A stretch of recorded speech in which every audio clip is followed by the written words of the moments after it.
New education policy and higher education system in India हा एक सध्या खूप मोठ्या प्रमाणात चर्चेत असणारा अत्यंत महत्त्वाचा विषय झालेला आहे. यापूर्वी आपण न्यू एज्युकेशन पॉलिसी आणि हायर एज्युकेशन सिस्टममधील काही महत्त्वपूर्ण बदल या बदलांचा आपण थोडक्यात आढावा घेतलेला होता. आजपासून आपण या न्यू एज्युकेशन पॉलिसी अंतर्गत हायर एज्युकेशन सेक्टरमध्ये जे महत्त्वपूर्ण बदल केले जाणार आहेत किंवा होऊ घातलेले आहेत, या बदलाच्या अनुषंगाने आज आपण साधक बाधक चर्चा त्या ठिकाणी करणार आहोत. अर्थातच न्यू एज्युकेशन पॉलिसीमध्ये स्कूल एज्युकेशन असेल किंवा हायर एज्युकेशन असेल, या सर्वच प्रकारच्या एज्युकेशन सिस्टममध्ये ड्रास्टिक चेंजेस हे सुचवण्यात आलेले आहेत. तथापि हे चेंजेस करत असताना त्याचे या एज्युकेशन सेक्टरवरती होणारे परिणाम, त्याचबरोबर त्यामुळे निर्माण होणाऱ्या वेगवेगळ्या समस्या यावरती देखील विविध अंगाने चर्चा होणे आवश्यक आहे. तर या अनुषंगाने आज आपण या पहिल्या भागामध्ये या न्यू एज्युकेशन पॉलिसीमधील काही महत्त्वपूर्ण बदलाच्या अनुषंगाने चर्चा करणार आहोत.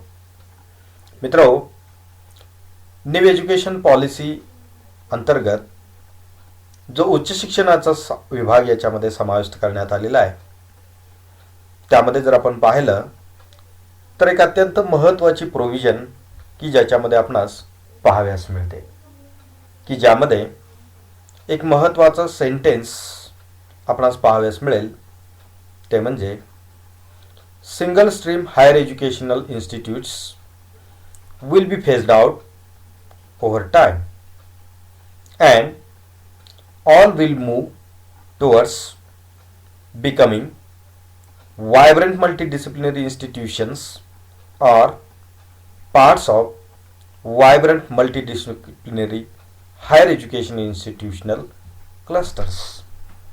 म्हणजेच भविष्यात या देशातील सर्व हायर एज्युकेशन इन्स्टिट्यूट्स या सिंगल स्ट्रीम चालवणाऱ्या इन्स्टिट्यूट्स राहणार नाही आहेत, तर त्या भविष्यामध्ये मल्टीडिसिप्लिनरी म्हणजे अनेक वेगवेगळ्या विद्याशाखांचे शिक्षण व प्रशिक्षण देणाऱ्या हायर एज्युकेशन इन्स्टिट्यूट्स या होणार आहेत. थोडक्यात नजीकच्या कालावधीमध्ये, म्हणजेच या पॉलिसीमधील महत्त्वाच्या प्रोव्हिजनचा जर आपण विचार केला तर 2030 पर्यंत या देशातील सिंगल स्ट्रीम चालवणाऱ्या हायर एज्युकेशन इन्स्टिट्यूट्स या मल्टीडिसिप्लिनरी हायर एज्युकेशनल इन्स्टिट्यूट्स होणार आहेत. म्हणजेच ज्या इन्स्टिट्यूटमध्ये केवळ मॅनेजमेंट, केवळ कॉमर्स, केवळ सायन्स अशा वेगवेगळ्या एक किंवा दोन डिसिप्लिन्स चालवल्या जात असतात, अशा इन्स्टिट्यूट्सला आपण सिंगल स्ट्रीम किंवा dual stream higher educational institutes असं आपण म्हणतो. मात्र भविष्य कालावधीमध्ये या पॉलिसीमधील अपेक्षेनुसार या सर्व प्रकारच्या हायर एज्युकेशनल इन्स्टिट्यूट्स, मग त्या युनिव्हर्सिटीज असतील किंवा त्या ठिकाणी कॉलेजेस असतील, की यामध्ये अनेक वेगवेगळ्या विद्याशाखांमधून शिक्षण घेण्याची सुविधा ही यामध्ये उपलब्ध करून दिली जाईल, अशा प्रकारची बाब ही या धोरणामध्ये प्रस्तावित आहे. तथापि या संपूर्ण मल्टीडिसिप्लिनरी युनिव्हर्सिटीज किंवा कॉलेजेसच्या प्लॅनच्या मागे जी सर्वात महत्त्वाची जी पार्श्वभूमी जी मुद्रित करण्यात आलेली आहे किंवा ध्वनित करण्यात आलेली आहे, ती म्हणजे भारतातील एन्सेंट इंडियामधील ज्या महत्त्वाच्या युनिव्हर्सिटीज होत्या, की ज्यामध्ये तक्षशिला, नालंदा, वल्लभी अँड विक्रमशिला या महत्त्वाच्या 4 युनिव्हर्सिटींचा रेफरन्स याच्यामध्ये देण्यात आलेला आहे. या युनिव्हर्सिटींचे स्वरूप जर आपण त्या ठिकाणी पाहिले, त्याविषयीचा इतिहास जर आपण त्या ठिकाणी पाहिला, तर आपणास असे लक्षात येईल की या युनिव्हर्सिटी किंवा या प्रकारच्या शिक्षण व्यवस्थेमध्ये मल्टीडिसिप्लिनरी शिक्षण देण्याची व्यवस्था होती, की ज्यामध्ये केवळ एका विशिष्ट विद्याशाखेतून किंवा विषयामधून ग्रॅज्युएट, पोस्ट ग्रॅज्युएट किंवा आवश्यक असणारे शिक्षण त्या ठिकाणी देण्याची व्यवस्था नव्हती, तर त्यामध्ये जीवन जगण्यासाठी आवश्यक असणाऱ्या किंबहुना राज्यकारभारासाठी असेल किंवा राज्यकारभारासाठी मदत करण्यासाठी असेल आवश्यक असणाऱ्या अनेक वेगवेगळ्या प्रकारचे शिक्षण, व्यवसायासाठीचे शिक्षण हे याच्यामधून दिले जात होते. तथापि यामध्ये धर्म असेल, वेगवेगळ्या प्रकारच्या प्रथा परंपरा असतील, वेगवेगळ्या प्रकारचे व्यवसाय असतील, या अनुषंगाने देखील शिक्षण देण्याची व्यवस्था या युनिव्हर्सिटींच्यामध्ये अस्तित्वात होती. मात्र काळाच्या ओघात या युनिव्हर्सिटी कालशेष झालेल्या आपणास दिसून येतात. परंतु या न्यू एज्युकेशन पॉलिसीच्या माध्यमातून अशा प्रकारची व्यवस्था पुन्हा त्या ठिकाणी पुनरुज्जीवित करण्याचा प्रयत्न या मल्टीडिसिप्लिनरी युनिव्हर्सिटीज आणि कॉलेजेसच्या माध्यमातून केला जाण्याची शक्यता यामध्ये वर्तवण्यात आलेली आहे. तथापि या मल्टीडिसिप्लिनरी युनिव्हर्सिटीज किंवा कॉलेजेस हे त्या ठिकाणी निर्माण करत असताना केवळ तक्षशिला, नालंदा, वल्लभी व विक्रमशिला यासारख्या युनिव्हर्सिटींचा आधार घेऊन तशा प्रकारची व्यवस्था भविष्य कालावधीमध्ये निर्माण करणे हा त्या ठिकाणचा महत्त्वाचा हेतू यामध्ये दिसतो. परंतु यामध्ये एक महत्त्वाची बाब जी अधोरेखित होते ती म्हणजे केवळ त्या ठिकाणी त्यावेळच्या पार्श्वभूमीवरती चालणाऱ्या या उत्तम युनिव्हर्सिटी होत्या, त्यामध्ये कुठल्याही प्रकारचं दुमत असण्याचं कारण नाही. मात्र या युनिव्हर्सिटीमध्ये ज्या पद्धतीने शिक्षणासाठी ॲक्सेस उपलब्ध करून दिला जात होता किंवा या युनिव्हर्सिटीचं जर स्वरूप जर आपण पाहिलं तर काही विशिष्ट वर्गासाठी शिक्षणाची व्यवस्था यामध्ये खूप मोठ्या प्रमाणात आपणास दिसत होती, ना की सर्वसामान्य जनतेच्या, सर्वसामान्य व्यक्तीच्या शिक्षणाची व्यवस्था यामध्ये होती. मात्र आपण या युनिव्हर्सिटीचा रेफरन्स घेऊन भविष्यकालाची दिशा ठरवत असताना की आपण एकीकडे इन्क्लुझिव्ह पॉलिसी त्याचबरोबर क्वालिटी ऑफ हायर एज्युकेशन या दोन्ही गोष्टीचा संयोग कसा साधणार याकडे सर्वांचे लक्ष त्या ठिकाणी लागलेले दिसून येत आहे. भविष्यात अशा प्रकारच्या युनिव्हर्सिटी किंवा कॉलेजेस हे निर्माण करत असताना किंवा एक्झिस्टिंग सिस्टममधील कॉलेजेस किंवा युनिव्हर्सिटीज मॉडिफाय करत असताना की सर्वसामान्यासाठी देखील शिक्षणाची दरवाजे हे त्या ठिकाणी खुली राहिली पाहिजेत याकडे गांभीर्याने लक्ष देण्याची आवश्यकता आहे असे वाटते. त्याचबरोबर की या मल्टीडिसिप्लिनरी युनिव्हर्सिटीच्या अनुषंगाने की त्या ठिकाणी पॉलिसीमधील काही महत्त्वाच्या बाबी जर आपण पाहिल्या तर त्यामध्ये असे नमूद करण्यात आलेले आहे की moving towards a higher educational system consisting of large multidisciplinary universities and colleges. यामध्ये अनेक वेगवेगळ्या गोष्टी समाविष्ट आहेत. म्हणजेच भविष्यात मोठ्या प्रमाणात असणाऱ्या, मोठ्या साईजच्या असणाऱ्या युनिव्हर्सिटीज अँड कॉलेजेस ही निर्माण केली जाण्याची शक्यता याच्यामध्ये दिसत आहे. तथापि या बाबी निर्धारित करत असताना सध्याच्या एक्झिस्टिंग सिस्टममध्ये जे लहान किंवा छोटी कॉलेजेस त्या ठिकाणी अस्तित्वात आहेत की त्यांचं नेमकं भविष्यात काय होणार याबाबतचा तपशीलवार खुलासा की या पॉलिसीमध्ये कुठेही दिसून येत नाही. म्हणजेच जर त्या ठिकाणी विशिष्ट एरियामध्ये, विशिष्ट जिल्ह्यासाठी मल्टीडिसिप्लिनरी युनिव्हर्सिटीज किंवा कॉलेजेस हे मोठ्या प्रमाणात त्या ठिकाणी हे निर्माण केली जाणार असतील तर त्या ठिकाणी या एक्झिस्टिंग असणाऱ्या छोट्या कॉलेजेस किंवा इन्स्टिट्यूटच्या बाबतीमध्ये काय नेमके धोरण त्या ठिकाणी अवलंबले जाईल याच्यावरती देखील विचार करण्याची गरज आहे. आपण जर या संदर्भातील या धोरणातील तपशीलवार खुलासा जर आपण त्या ठिकाणी पाहिला तर त्या ठिकाणी मोठ्या संख्येने विद्यार्थ्यांना फायदा होईल व एक्झिस्टिंग इन्फ्रास्ट्रक्चरचं मॅक्सिमम युटिलायझेशन होईल अशा साईजच्या युनिव्हर्सिटीज आणि कॉलेजेस ही निर्माण करण्याचा प्रयत्न या धोरणामध्ये नमूद करण्यात आलेला आहे. त्याचबरोबर सर्वसाधारणपणे एका जिल्ह्यामध्ये एक किंवा जिल्ह्याच्या जवळपास एक अशा प्रकारच्या मल्टीडिसिप्लिनरी युनिव्हर्सिटीज अँड कॉलेजेस हे त्या ठिकाणी निर्माण होतील याकडे लक्ष दिले जाईल अशी बाब याच्यामध्ये नमूद केल्याचे आपणास दिसून येत आहे. तथापि याबाबतचे प्रत्यक्षात इम्प्लिमेंटेशन हे कोणत्या पद्धतीने होईल, त्यासाठीची रिस्ट्रक्चरिंग अरेंजमेंट नेमकी काय असेल, सध्याच्या सिस्टममध्ये मॉडिफिकेशन करत असताना की त्यासाठी कोणकोणते बदल केले जातील याबाबतचा खुलासा पूर्णपणे या धोरणामध्ये दिसत नाही. तथापि यथावकाश या संदर्भात जी काही तपशीलवार माहिती येईल की त्यामधून आपणास हे रिस्ट्रक्चरिंग नेमकं कोणत्या पद्धतीने होणार आहे याबाबतची अधिकची माहिती आपणास निश्चितपणे मिळू शकेल. त्याचबरोबर या मल्टीडिसिप्लिनरी युनिव्हर्सिटीज आणि कॉलेजेसच्या बाबतीमध्ये आणखीन एक महत्त्वाची प्रोव्हिजन या पॉलिसीमध्ये आपणास पाहाव्यास मिळते, ती म्हणजे with more higher educational institutes across India that offer medium of instruction or programs in local Indian languages or bilingual. तथापि यामध्ये नेमके कोणत्या पद्धतीच्या बाबी अपेक्षित आहेत याविषयीचा अधिक खुलासा या पॉलिसीमध्ये फार मोठ्या प्रमाणात दिसत नाही आहे.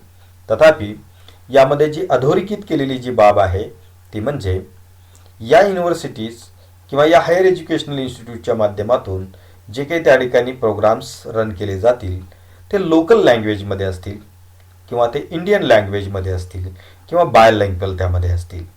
तथापि यामध्ये काही गोष्टी प्रश्नांकित होतात. सध्याच्या परिस्थितीमध्ये ज्या हायर एज्युकेशनल इन्स्टिट्यूट्समध्ये इंग्रजीच्या माध्यमातून अंडरग्रॅज्युएट किंवा पोस्ट ग्रॅज्युएट प्रोग्रामचे अध्ययन व अध्यापन केले जाते त्यामध्ये नेमके कोणत्या प्रकारचे बदल होणार की या संस्थांमध्ये स्थानिक भाषेतून हे डिग्री व पोस्ट ग्रॅज्युएट प्रोग्राम शिकवले जाणार याविषयीचा खुलासा यामध्ये दिसत नाही आहे.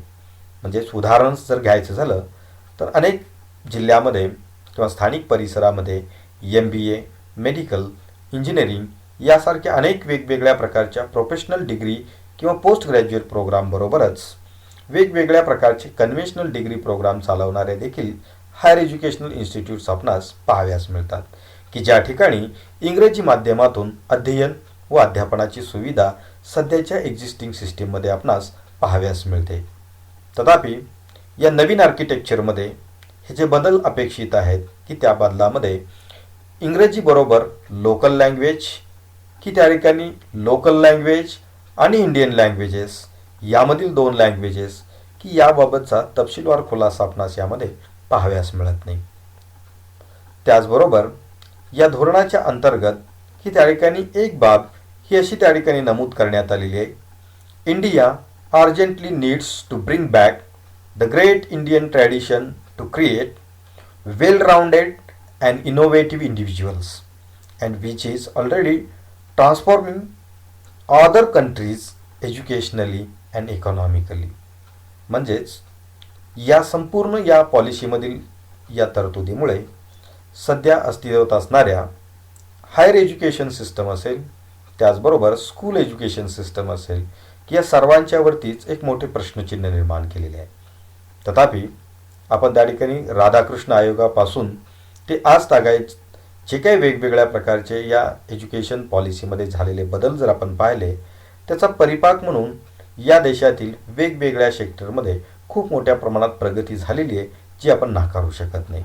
मात्र की त्या ठिकाणी या पॉलिसीमध्ये अर्जंट नीड अशा पद्धतीचा अतिरेकी वापर शब्दप्रयोग या ठिकाणी केलेला आहे की ज्यावरून की त्या ठिकाणी एक्झिस्टिंग एज्युकेशन सिस्टम ही कुचकामी आहे की काय किंबहुना त्यामध्ये खूप मोठ्या प्रमाणात दोष आहेत की काय अशा प्रकारची एक भावना या शब्दप्रयोगामध्ये मुळे ही निर्माण झालेली दिसून येते. परंतु जर आज आपण पाहिलं तर एक्झिस्टिंग एज्युकेशन सिस्टममध्ये काही त्रुटी असतील निश्चितपणे, परंतु त्यामध्ये करेक्शन करण्यासाठी खूप मोठ्या प्रमाणात वाव आहे.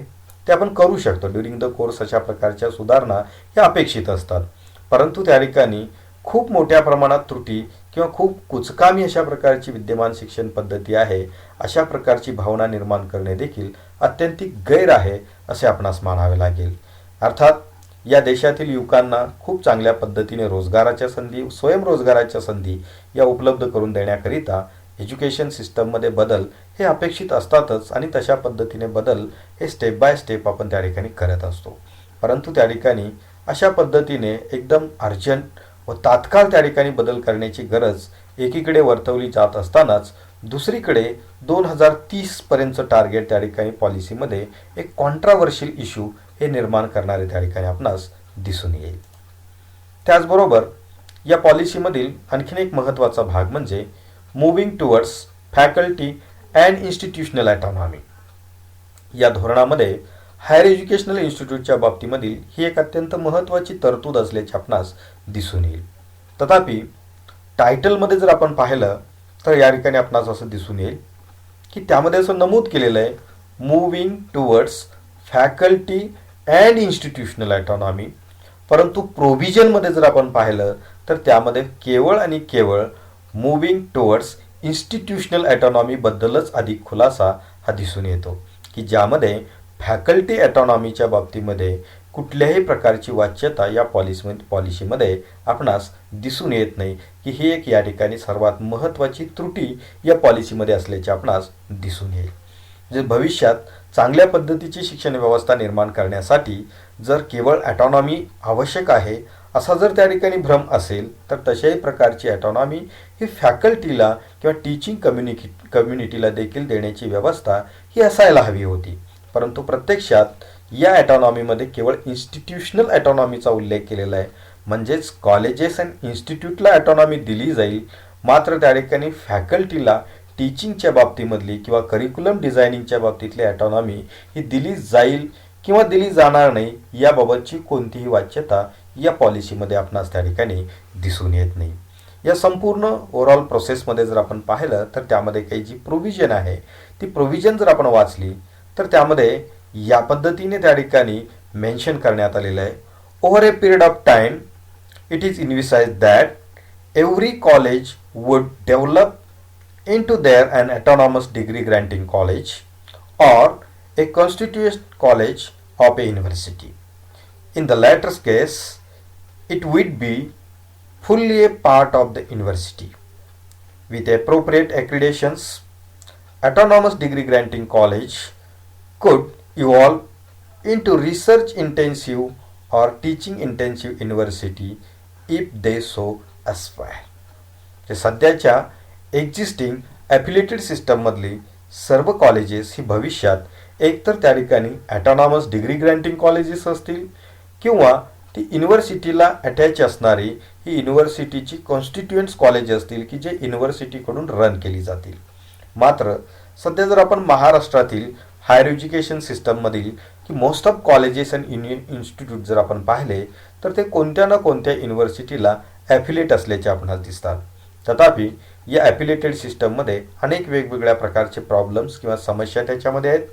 उदाहरणार्थ मुंबई युनिव्हर्सिटी, पुणे युनिव्हर्सिटी व शिवाजी युनिव्हर्सिटी यासारख्या युनिव्हर्सिटी जर आपण पाहिल्या तर या युनिव्हर्सिटीला ॲफिलिएटेड असणाऱ्या कॉलेजेस अँड इन्स्टिट्यूटची संख्या ही खूप मोठी आहे. 300, 250 ते 400च्या दरम्यान ही संख्या असल्याचे आपणास दिसून येईल की ज्यामुळे युनिव्हर्सिटी या संपूर्ण कॉलेजच्या वेगवेगळ्या प्रोग्राम एज्युकेशनकडे केअरफुली लक्ष देऊ शकत नाही ही वस्तुस्थिती कुणी नाकारू शकत नाही.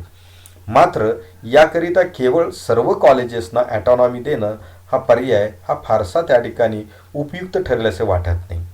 याची अनेक कारणं आहेत, कारण प्रत्येक कॉलेजेसमध्ये ॲटॉनॉमी बेअर करण्याची कॅपॅसिटी आहे किंवा नाही या बाबींचा विचार करावा लागेल. त्याचबरोबर ज्या कॉलेजेसमध्ये आजही त्या ठिकाणी खूप मोठ्या प्रमाणात की ज्या टीचिंग कम्युनिटी किंवा टीचिंग फॅकल्टीचे ज्या पोस्ट आहेत त्या व्हेकंट त्या ठिकाणी आहेत, त्याचबरोबर त्या ठिकाणी इन्फ्रास्ट्रक्चरल फॅसिलिटीची कमतरता त्या ठिकाणी आहे. अशा परिस्थितीमध्ये की या कॉलेजेसना ॲटॉनॉमी देणं हे कितपत फायद्याचं ठरू शकेल की याबाबत प्रश्नचिन्ह हे नेहमीच त्या ठिकाणी राहील. याउलट की ज्या आज त्या ठिकाणी वेगवेगळ्या युनिव्हर्सिटीशी ॲफिलिएटेड असणाऱ्या कॉलेजेसची संख्या जी मुबलक आहे, मोठ्या प्रमाणात आहे, ती कमी करण्यासाठी ॲडिशनल युनिव्हर्सिटीज त्या ठिकाणी क्रिएट करून की सर्वसाधारणपणे प्रत्येक जिल्ह्यासाठी एक युनिव्हर्सिटी क्रिएट करून की त्या जिल्ह्यातील जी काही त्या ठिकाणी 50 ते 60 कॉलेजेस असतील ती त्याला ॲफिलिएट करण्याचं धोरण याच्यामध्ये सुचवणं अपेक्षित होतं की ज्याचा खूप मोठ्या प्रमाणात फायदा हा भविष्यामध्ये झाला असता. तथापि त्यामधील काही कॉलेजेसना ॲटॉनॉमी देण्याचा विचार केला असता तर त्याचा की त्या ठिकाणी खूप चांगला प्रभाव यामध्ये निर्माण झाला असता. मात्र आजच्या या पॉलिसीमध्ये जर आपण पाहिलं तर सर्वच कॉलेजेसना ॲटॉनॉमी देण्याच्या दृष्टिकोनातून हा विचार केला जातोय. हे खूप मोठं आणि धाडशी पाऊल आहे असं त्या ठिकाणी निश्चितपणे आपल्याला जाणवेल.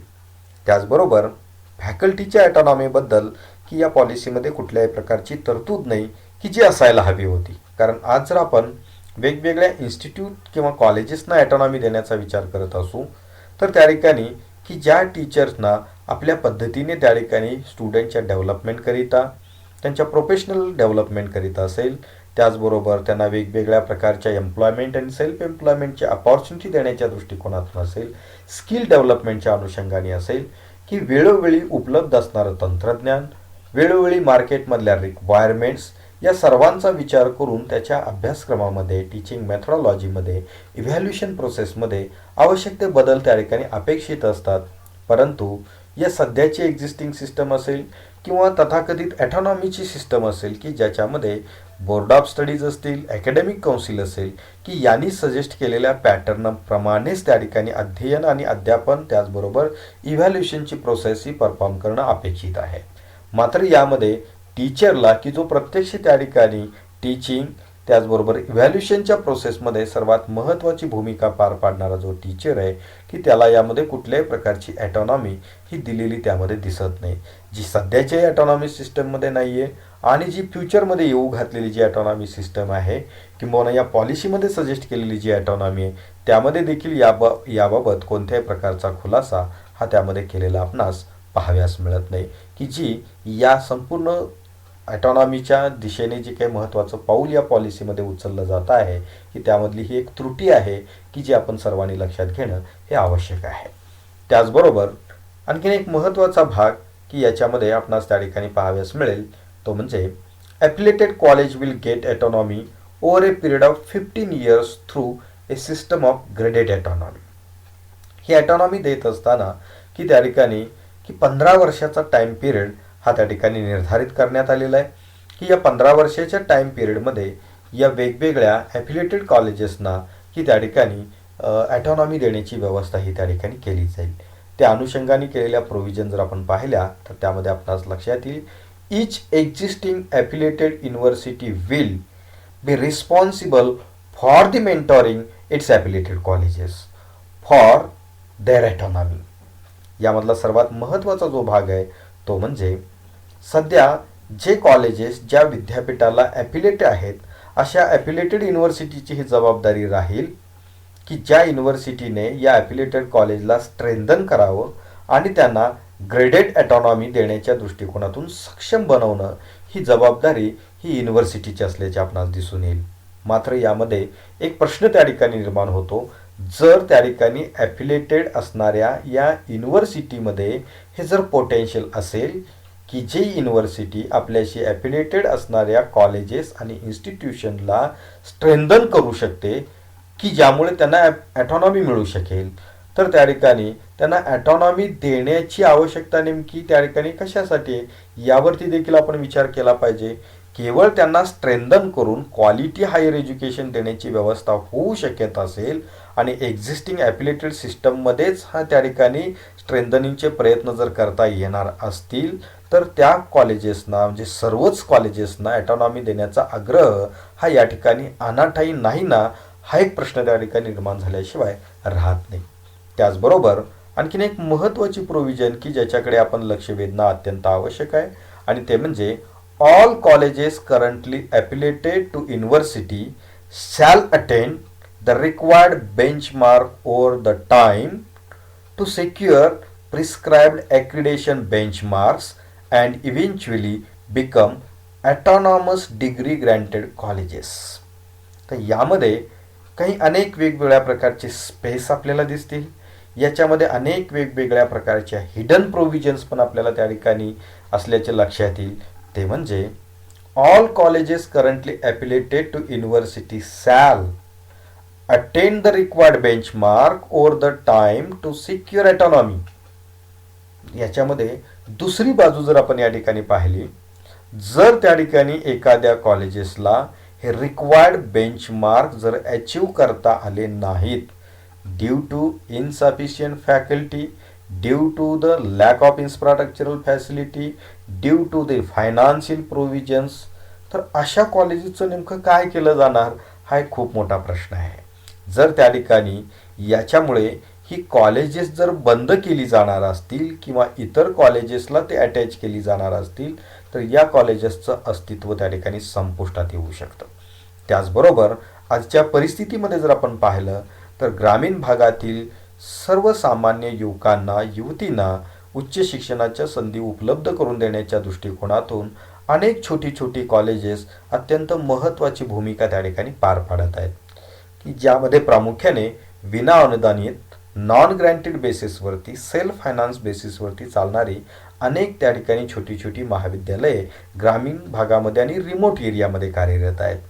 जर आपण त्या कॉलेजेसचा विचार केला तर येत्या 15 वर्षातच नव्हे तर त्या ठिकाणी 30 वर्षात देखील की त्या कॉलेजेसमध्ये खूप मोठ्या प्रमाणात इन्फ्रास्ट्रक्चर उभे राहील.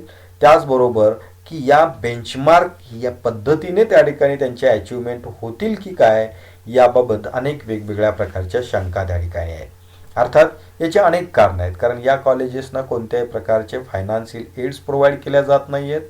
त्याचबरोबर की त्या ठिकाणी असणारा स्टाफ जर आपण पाहिला, तिथल्या लोकल एरिया जर आपण विचारात घेतला, स्टुडंटची पेईंग ॲबिलिटी जर आपण विचारात घेतली तर ते खूप मोठ्या प्रमाणात फीस भरू शकत नाहीत आणि त्यामुळे या संस्थांच्याकडे या हायर एज्युकेशनल इन्स्टिट्यूटकडे खूप मोठ्या प्रमाणात फंड्स येऊ शकणार नाही आहेत. आणि हे जर फंड्स उपलब्ध झाले नाहीत तर त्या ठिकाणी मोठ्या प्रमाणात चांगले क्वालिटी टीचर्स अपॉइंट करता येत नाही आहेत. ही सर्व शिक्षण व्यवस्थेमधली एक महत्त्वाची त्या ठिकाणी शोकांतिका आहे. तर अशा महाविद्यालयाच्या बाबतीमध्ये या ग्रेडेड ऑटोनॉमीच्या या 15 वर्षाच्या टाईम स्पॅनमध्ये किंवा या टाईम स्पॅनची मुदत संपल्यानंतर नेमकं त्या कॉलेजेसचं काय होणार हा एक खूप मोठा प्रश्न की या संपूर्ण हायर एज्युकेशन पॉलिसीमध्ये एक महत्त्वाचा प्रश्न झालेला आपणास दिसून येईल. त्याचबरोबर आणखी एक महत्त्वाची प्रोव्हिजन की जी आपणास यामध्ये पाहाव्यास मिळेल ती म्हणजे growth will be in both public and private institutions. याच्यामध्ये केअरफुली लक्ष द्या. Growth will be in both public and private institutions. There will be a fair and transparent system for determining increased level of public funding support for the public higher educational institutes. तर याच्यामध्ये जर आपण त्या ठिकाणी बारकाईने लक्ष दिलं तर आपणास त्या ठिकाणी असं लक्षात येईल इथून पुढच्या कालावधीमध्ये पब्लिक आणि प्रायव्हेट इन्स्टिट्यूशन या दोन्ही प्रकारच्या इन्स्टिट्यूशनला स्ट्रेंथन करण्याच्या दृष्टिकोनातून प्रयत्न केले जातील अशा पद्धतीचं त्या ठिकाणी प्रोव्हिजन याच्यामध्ये आपल्याला दिसते. परंतु त्या ठिकाणी प्रत्यक्षात जर आपण पाहिलं तर सध्या महाराष्ट्रातच नव्हे तर देशभरातील सर्व हायर एज्युकेशन इन्स्टिट्यूशनमध्ये जर आपण पाहिलं, इवन दो सेंट्रल युनिव्हर्सिटीमध्ये जरी आपण पाहिलं तर त्या ठिकाणी ॲप्रोप्रिएट फंडिंग उपलब्ध नाही अशा प्रकारची परिस्थिती आपणास त्या ठिकाणी दिसून येईल. याची अनेक उदाहरणं आपल्याला देता येतील. कारण आज सेंट्रल युनिव्हर्सिटी जर आपण पाहिल्या तर या सेंट्रल युनिव्हर्सिटीमध्ये 30 ते 40% पोस्ट या टीचर कम्युनिटीमधल्या वेकंट आहेत. ॲडमिनिस्ट्रेटिव्ह स्टाफ जो आहे त्याच्यामध्ये 40 ते 50% पोस्ट वेकंट आहेत. कॉलेजेसमध्ये जर आपण पाहिलं तर तिथेही तीच परिस्थिती आहे. त्याचबरोबर वेगवेगळ्या स्टेट युनिव्हर्सिटीज असतील किंवा इतर वेगवेगळ्या पब्लिक इन्स्टिट्यूट्स असतील की या सर्वत्र आपल्याला पाहायला मिळेल की आज त्या संस्थांच्यामध्ये 40 ते 50% स्टाफ हा त्या ठिकाणी परमनंट स्टाफ नाही आहे. क्लॉक आवर बेसिसवरती त्या ठिकाणी अपॉइंटमेंट केल्या जातात की ज्यांच्यावरती खूप मोठी रिस्पॉन्सिबिलिटी देता येत नाही.